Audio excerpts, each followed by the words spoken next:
Primo Levi was a Jewish Italian born on the 31st of July 1919 in Turin, Italy. In 1944, he was caught by the Nazis and was sent to Auschwitz. Prior to the Nazi takeover, Levi claims his Jewish identity had been a vague notion but not a problem. Before his time at Auschwitz, Levi was a chemist, but after witnessing the atrocities of the concentration camp, he also turned to writing in his spare time in order to educate people. The book we are focusing on, If This Is a Man, published in 1947, are some of his accounts and memories from the 11-month period he spent in Auschwitz. There were said to be 650 Italian Jews in his shipment. He was one of 20 who survived.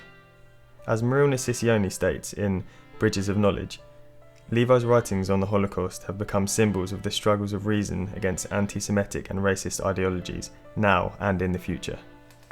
This suggests it is an ongoing battle of which Levi is a significant figure.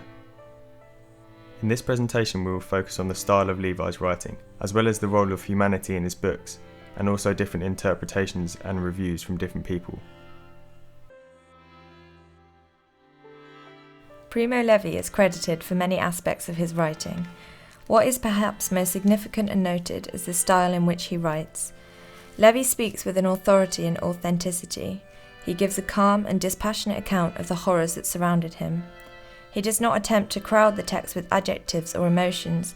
He systematically conveys the circumstance in which he found himself with a voice of unflinching honesty. We could interpret that his systematic prose found roots in his science background, the ability to detach from emotions and reflect on the actualities. It is argued that Levi developed an analysis which never fully satisfied him, and he worked endlessly to improve them, which resulted in the most skillful linguistic prose. Perhaps one of the most recurrent themes in Levi's text is that of humanity. The text has been described as not only just a study of the Holocaust, but a study of humanity itself.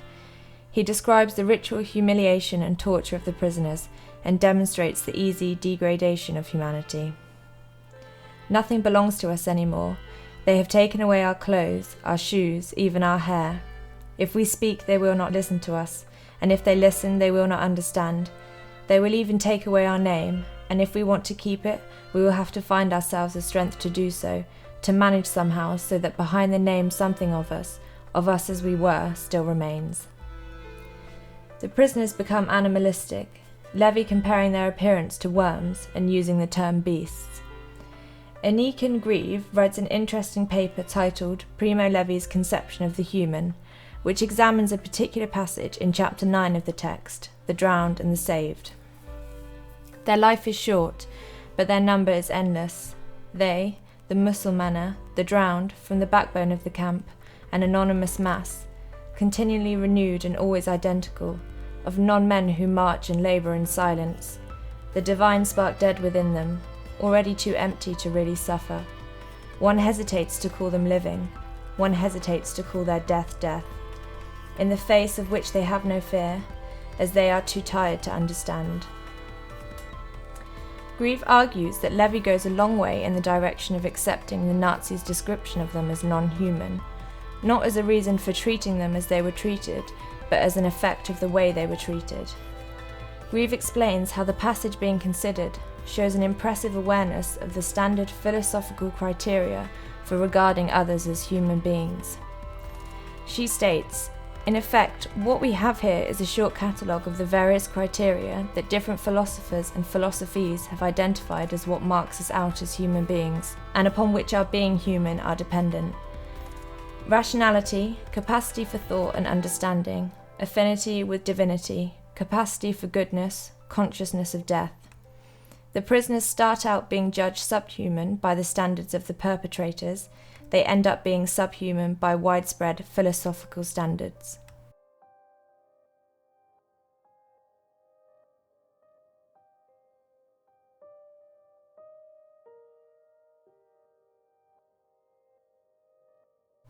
After reading several reviews of Primo Levi's If This Is a Man, what becomes apparent is the need for many readers or critics to try and attach notions of optimism to the text, which aid in producing a rounded and heartwarming conclusion.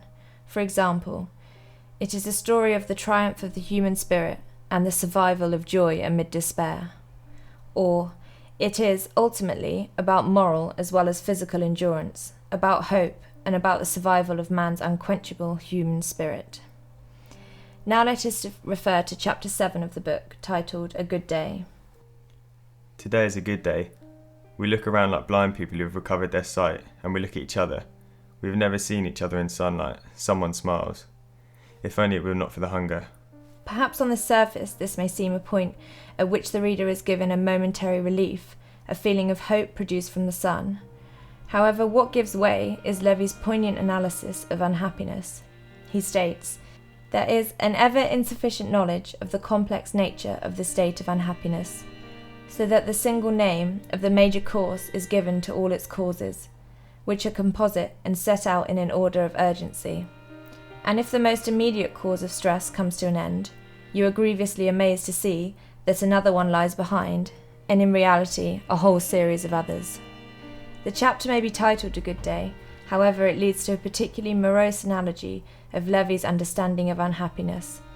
The feeling of hope he introduced momentarily is replaced with the form of suffering which now takes precedence over the cold, the feeling of hunger. Towards the end of the chapter, Templar manages to obtain 11 extra gallons of soup from the kitchen for the prisoners. Levi explains how as the sun sets, we are all satisfied, at least for a few hours. No quarrels arise. We feel good.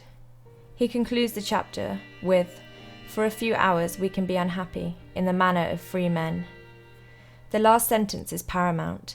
The brief moment in which the prisoners are no longer freezing and starving allows their minds to think of something else. The most immediate form of stress gives way, and they can now think of their mothers and their wives, and contemplate their emotional unhappiness, and that which used to be.